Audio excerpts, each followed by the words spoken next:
12 मुसल्लह सिपाहियों ने पोजीशनें संभाल लीं और अपनी राइफ़लें कंधों पर धर लीं। माता हरी ने ज़रा भी जुम्बिश नहीं की। ऑफिसर ऐसी जगह खड़ा था जहाँ से तमाम सिपाही उसे देख सकें। उसने अपनी तलवार बुलंद की। निशाना।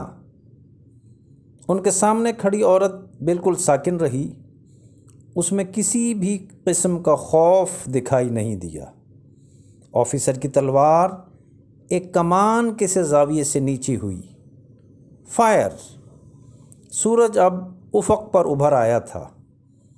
एक धमाके के साथ राइफ़लों से गोलियां चलने की आवाज़ सुनाई दी। शोले और धुएं के छोटे बादल दिखाई दिए। फ़ौरन ही सिपाहियों ने तरतीब के साथ अपनी राइफ़लें ज़मीन पर रख दी। 1 सेकंड के कुछ हिस्से तक माता हरी खड़ी रही। वो इस तरह बिल्कुल नहीं मरी जैसे फिल्मों में गोलियां लगने के बाद लोग मरते हैं।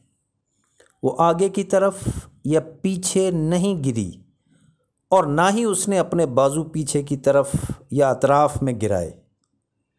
वो अपने ऊपर ही आन गिरी। उसका सर ऊपर की तरफ था और आंखें खुली थीं। एक सिपाही का रंग पीला पड़ गया। दोस्तों, मैंने ये इक़्तिबास अपने तर्जुमा शुदा नावल जासूस से पेश किया है। जासूस, जो तर्जुमा है आलमगीर शोहरत के हामिल ब्राज़ीली नावल निगार पाउलो कोएल्हो के एक नावल द स्पाई का। पाउलो कोएल्हो, जिन्हें उनके एक और नावल अल्केमिस्ट से बैनुल अक़वामी शोहरत नसीब हुई। नावल द स्पाई 2016 में शाया हुआ।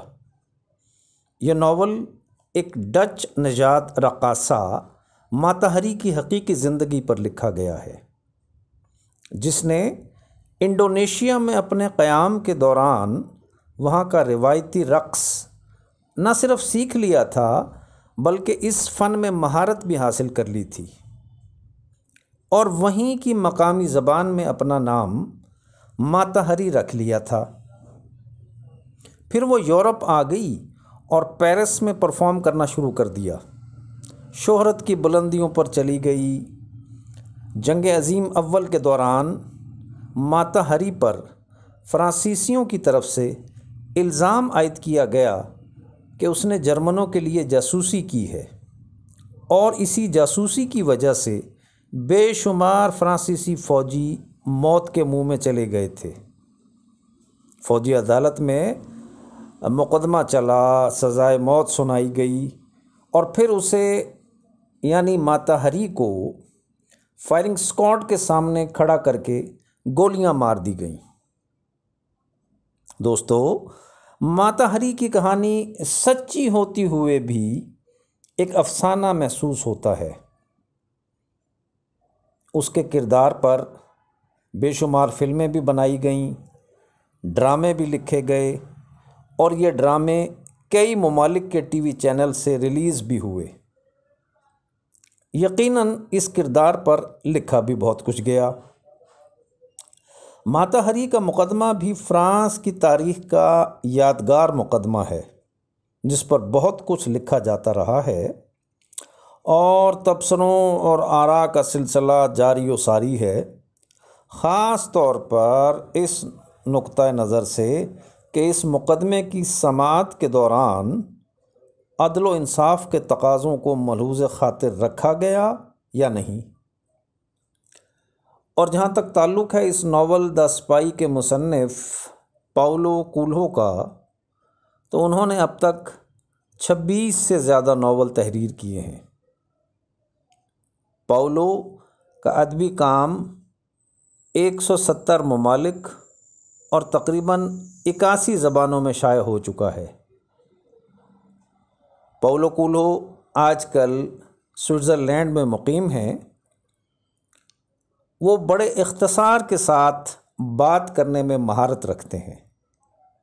उन्होंने माता हरी की नफ्सियात का शानदार तज्ज़िया पेश किया है। माता हरी के फ़ख्र व मुबाहत, लापरवाही, फ़न में महारत, ख़ुद पर ज़रूरत से ज़्यादा एतमाद, उसकी दर्द अंगेज़ी, तन्हाई, गलतियों और कमज़ोरियों का अहाता बाकमाल अंदाज में किया है। यह नावल जंग अज़ीम अव्वल के मुहर्रकात, जंग के माहौल, जंगी जुनून, फ़ौजियों की जहनी हालत, इंसानी जानों के ज़िया और मुख्तलिफ़ ममालिक की फ़ौजों के मयार का भी खूबसूरत जायज़ा है। नावल जासूस 2020 में मंज़र आम पर आया और उसे फ़िक्शन हाउस लाहौर से शाया किया गया। दोस्तों, आपने नावल जासूस का एक मुख्तसर तारुफ़ समाअत फ़रमाया।